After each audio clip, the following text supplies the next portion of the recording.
सरफराज ने 150 रन मार दिए हैं, शुभमन गिल की जगह पर उसको लिया गया था। अगले मैच में शुभमन गिल वापस आ जाएगा, ये बात ऑलमोस्ट तय है।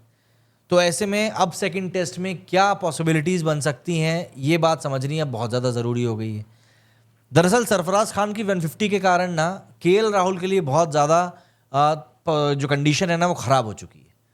दरअसल क्या, जब शुभमन वापस आएगा तो वो तीसरे नंबर पर आएगा, और अब जैसी पारी सरफराज ने खेल दी है उसके बाद में सरफराज को बाहर रखना मुझे ऐसा लगता है कि कहीं ना कहीं इंजस्टिस होगा, वाकई में इंजस्टिस होगा। क्योंकि जब कोई बंदा खेल रहा होता है ना और आप उसको ड्रॉप कर देते हो तो वो उस बंदे के साथ ना बहुत बड़ी नाइंसाफ़ी हो जाती है। सरफराज जिस तरीके की पारी पे पारी पारी पे पारी पारी पे पारी खेल कर आया है ना टीम में अंदर, आप वाकई में उसको खिलाना चाहोगे यार कि नहीं यार इसको खिलाते हैं, इसको मौका देते हैं। और अगर कोई बंदा आपके लिए बड़े सेंचुरीज लगाने में वाकई में माहिर है, उसको पता है कि नहीं यार मुझे बड़े शतक कैसे लगाने हैं, तब तो फिर आप उसको बिल्कुल भी इग्नोर नहीं कर सकते। As simple as that. क्योंकि ये सब चीज़ें ना कहीं मैटर करती हैं यार। सरफराज ने इतनी मेहनत करी है इस कंडीशन में पहुंचने के लिए, इस जगह पर पहुंचने के लिए, और उसके बाद भी अगर उसको मौका नहीं मिलता है तो शायद दिक्कत वाली बात तो है। शायद क्या, बिल्कुल डेफिनेटली दिक्कत वाली बात है। और यहां पर फिलहाल वही सिचुएशन बनती हुई भी दिखाई दे रही है। दरअसल जो समीकरण है, अगले मैच में आकाशदीप को भी अंदर लाने के चांसेस हैं कि भाई आकाशदीप को हमको अंदर लाना है। तो आकाशदीप को अंदर लाने के लिए कुलदीप के ऊपर हो सकता है गाज गिर जाए कि नहीं यार कुलदीप को बाहर कर दो और आकाशदीप को अंदर ले आओ, 3 पेस बॉलर्स हो जाएंगे इससे हमारे पास में। पर एक सिचुएशन और जो यहाँ पर क्रिएट होती हुई दिखाई दे रही है वो ये है कि शुभमन गिल तो आएगा अपनी जगह पर, सरफराज को क्या केएल राहुल की जगह पर खिला लेना चाहिए। बस एक ये सिचुएशन है। सरफराज परफॉर्म कर रहा है, केएल राहुल परफॉर्म नहीं कर रहा है, तो इस बारे में मुझे नहीं लगता कि कोई ज़्यादा बात बच जाती है। कुछ कमेंट भी आ रहे हैं, ज़रा कमेंट भी देखते हैं भाई, इसको ही लेकर कुछ कमेंट आप लोगों के आ रहे हैं, उनको भी ले लेते हैं जिससे कि पता तो चले कि आप लोग क्या सोच रहे हो। तो भाई मुसाफिर भाई ने लिखा है कि सरफराज को बाहर रखना अब पाप है। वही चीज़ मैं बोल रहा हूँ कि यार इस परफॉर्मेंस के बाद में ना सरफराज को वाकई में बाहर रखना ना एक पाप हो जाएगा।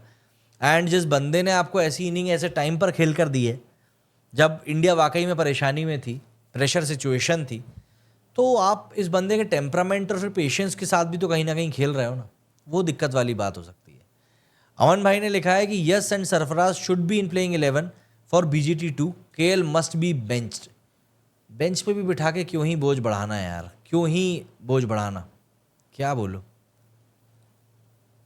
बहुत बहुत उम्मीदें हैं एक्चुअली सरफराज से, और कहीं ना कहीं इसी बात को लेकर चीज़ें जो है ना थोड़ी सी एस्केलेट हो रही हैं कि केएल राहुल की जगह पर क्या सरफराज को मौका मिलेगा या नहीं मिलेगा, और देखना पड़ेगा किस तरीके से चीज़ें आगे बढ़ती हैं। क्योंकि भाई सरफराज को आप नहीं ज़्यादा बाहर बिठा सकते। अब KL Rahul next test match में ड्रॉप होगा और ध्रुव इन होगा। ध्रुव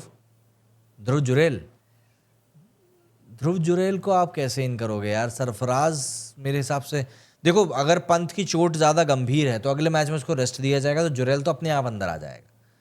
बट मेरी यहाँ पर बात बस ये है कि सरफराज को मौका आपको देना पड़ेगा और किसी भी कीमत पे देना पड़ेगा, ये बात समझना पड़ेगा।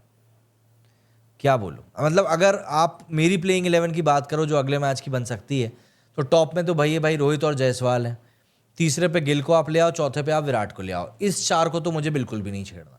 अब इसके बाद में पंत 5वें नंबर पर आप ले आओ सरफराज को, 5वें नंबर पर सरफराज आ गया। अब बारी आ जाती है 6वें नंबर की, ये केएल राहुल का क्या करना है आपको, है ना। चलो 5वें पे आपका सरफराज आ गया, 6वें पर 5वें पर आपका सरफराज आ गया, 6वें पर आपका पंत बैठा हुआ है। अब अगर पंत को आप बाहर करते हो, पंत को अगर आप चोट के कारण बाहर करते हो, तो फिर वहां पर ध्रुव जुरेल ही आएगा, ऑटोमेटिक सी बात है। अब ध्रुव जुरेल जब 6वें नंबर पर अंदर आ गया तो आपके पास कितने नंबर बच रहे हैं, 7, 8, 9, 10, 11। तो यहाँ पर आपके 3 पेस बॉलर हो गए, आकाशदीप, सिराज और बुमराह, और 2 आपके ऑलराउंडर स्पिनर हो गए, जडेजा और अश्विन। इन 2 को तो आपको खिलाना ही पड़ेगा।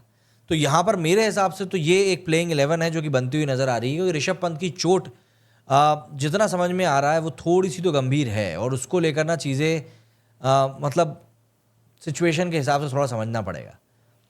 केएल राहुल को निकालना पड़ेगा, ये शादी के बाद फुस हो गया है। पर्सनल कमेंट नहीं करते यार भाई, है ना, छोड़ते हैं। पर्सनल कमेंट करने की दिक्कत। लेकिन हाँ, सरफराज को बिल्कुल राहुल की जगह पर आना चाहिए, ये बात समझनी पड़ेगी, क्योंकि चीज़ें जो हैं वाकई में सरफराज के लिए अभी अच्छी चल रही, तो हमको उस चीज़ को कैश इन करना ही चाहिए।